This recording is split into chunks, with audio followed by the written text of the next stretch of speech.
up, you guys, and welcome back to my channel. And if you're new here, my name is Ruby and welcome. Today I'm going to talk to you guys about, I guess, my languages, because we're already halfway through the year and I feel like I haven't really touched base with regards to that.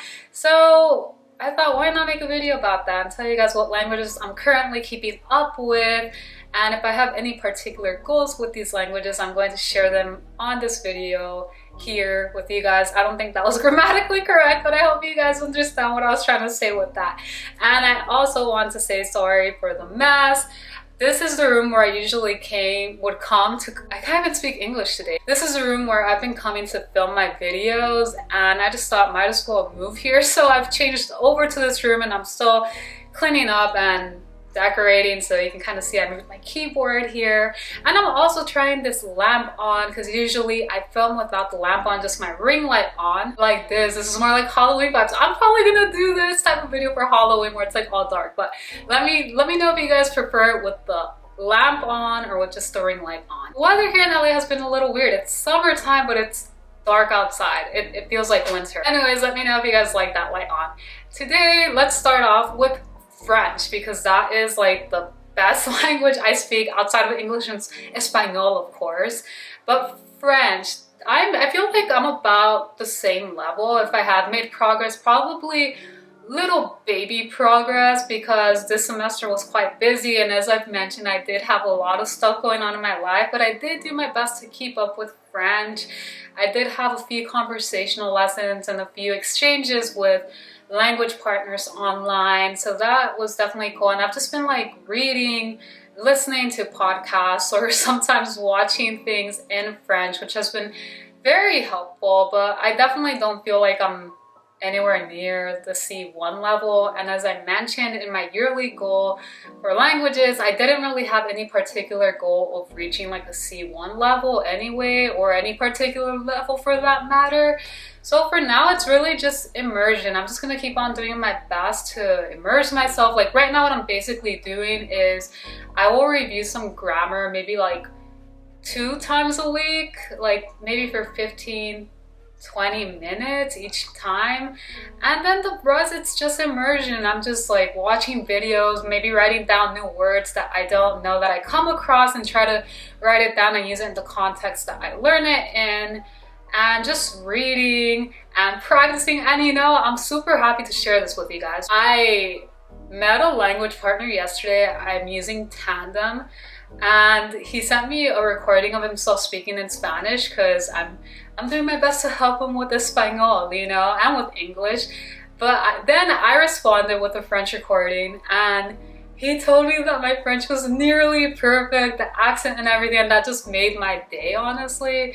Like, I don't know, maybe it was being nice, but in any case, it really made my day, and it definitely inspired me to want to keep on going with French. And I feel confident that definitely by the time I'm 30, I feel like I for sure will be at a really advanced level with French. But again, no rush, I'm just enjoying the journey. The next language I am currently focusing on is Italiano. So if you guys know me, if you've been here for a while, you know that I have a history with Italian. When I was 19, I did a semester in community college, and then last year and the year before, I studied it like on and off for like maybe 2 months each time. And then I stopped because I wanted to focus on more complicated languages like German.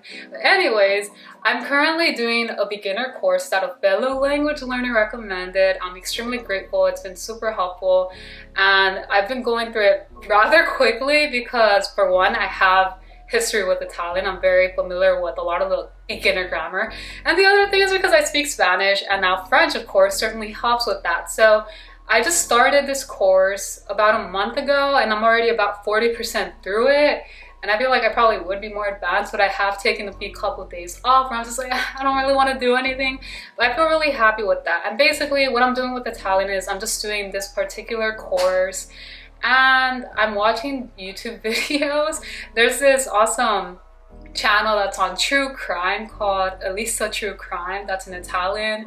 And I don't know, like, I've gone through this period where I really get into true crime, and it's a great way to just like, you know, immerse myself in the language and just like, you know, I guess feed that that weird interest. So it's been cool. I've been doing that, and every now and then just reading, but mostly just going through the course. And yeah, basically my goal with Italian for this particular summer break is just to go through the course, complete it, and then just maintain that level and just keep on reviewing the grammar stuff and practice conversing with people and just immersion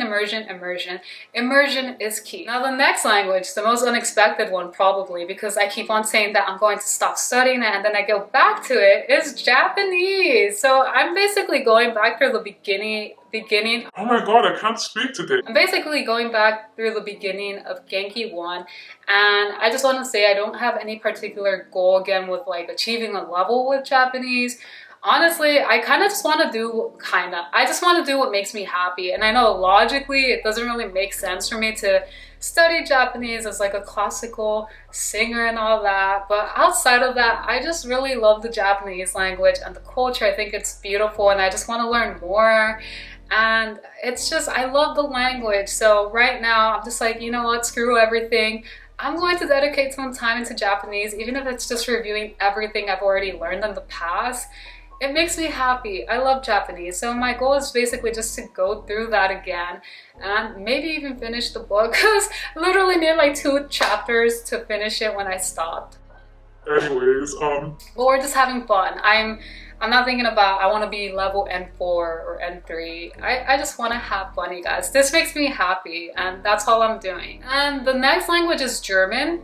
If you know me, I've been learning German for over a year now, probably like a year and 3 months or 4, but then I've taken like a 2-3 month, I don't want to say hiatus, but a lot of those weeks and those months I did not study at all, because if you know me, I don't know if I've mentioned this before, but I kind of have like a love-hate relationship with the German language. And I feel like there are moments when I really just don't want to study it, so I try not to force myself.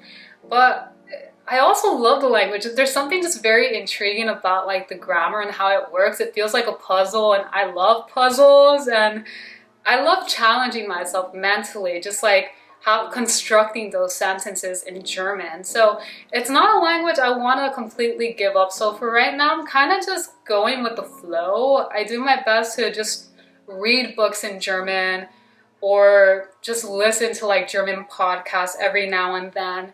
And I'm going to do my best to start reviewing some of my notes, because again, I don't want to forget it, but I don't want to force myself to keep on learning German if it's just not there for me right now. But I don't want to give it up either, because German has certainly helped me a lot, especially as like a singer. But also aside from that, I think the language itself, it is beautiful. And I know a lot of Germans are like, oh, you think it's beautiful? I do, I really do. And again, I love the grammar, it's super interesting. And I'm just gonna keep on doing my best to integrate it, even if it's only like twice a week. But I want to do that. I think right now I'm going to try this thing of alternating between Japanese and German and see how that goes. And maybe in my next update, I will let you guys know what's up with that. But my main languages I'm currently focusing on for sure are French and Italian. So you guys, I'm not sure how helpful this video was, but for anyone out there who's curious, yeah, these are languages I'm currently learning and keeping up with.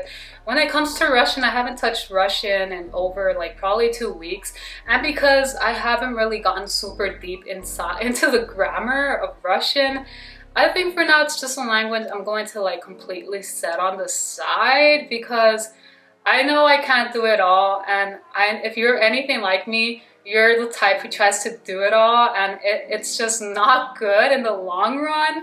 It's overwhelming, and then you just end up burning yourself out. So I know for myself, I certainly have to like pace myself. So for right now, Russian is just like out of the picture. And I recently did dabble in Turkish for like a week, and it's fun. But oh my god, there's so many languages that I certainly at some point would love to dedicate the time into learning. But I have so much going on in my life, but it's still fun at least being able to experiment a little bit. I know there's a YouTuber, Lindy Boltes. I'm sorry if I pronounced that wrong, but she recently made a video about creating these little language projects, and I found that to be a great video, because I feel like a lot of the time when people go into learning a language, they feel the pressure like they actually have to get to an intermediate or high advanced level, and that is not at all the case. Like if you just want to dabble with it for a while just for the hell of it, or just for the purpose of traveling or out of curiosity or whatever your goal may be, then do it. Like, there's no rule or law that says, oh, if you pick up this language, you have to learn it up to this level. Like, there's no such thing. So if you feel the itch, if you feel the curiosity, if you have the desire, if there's a particular reason as to why you want to start pursuing a language, even if it's short term, then do it. There's nothing wrong with that. And I think it's also good to remember that if you do end up dropping the language at some point because of whatever reason, that for one, you're not a failure. Okay, everyone ends up leaving things at some point because for whatever reason, right? And I think it's good to keep in mind that sometimes we have to set boundaries within ourselves, because if we don't, then we're just going to be stretching ourselves out too thin, and that's not good either. And the other thing to keep in mind is also the fact that languages will always be there. So if you can't learn it now, you know that in the future, like, that language will always be there for you. You know what I mean? So don't ever feel the pressure like you have to stick to something even if you don't want to. Anyways, that was just like a rant. I hope you guys found value in this video. If you did, please don't forget to give this video a thumbs up and to subscribe to my channel for more upcoming videos each week. Thank you guys so much, and I'll see you guys in the next one.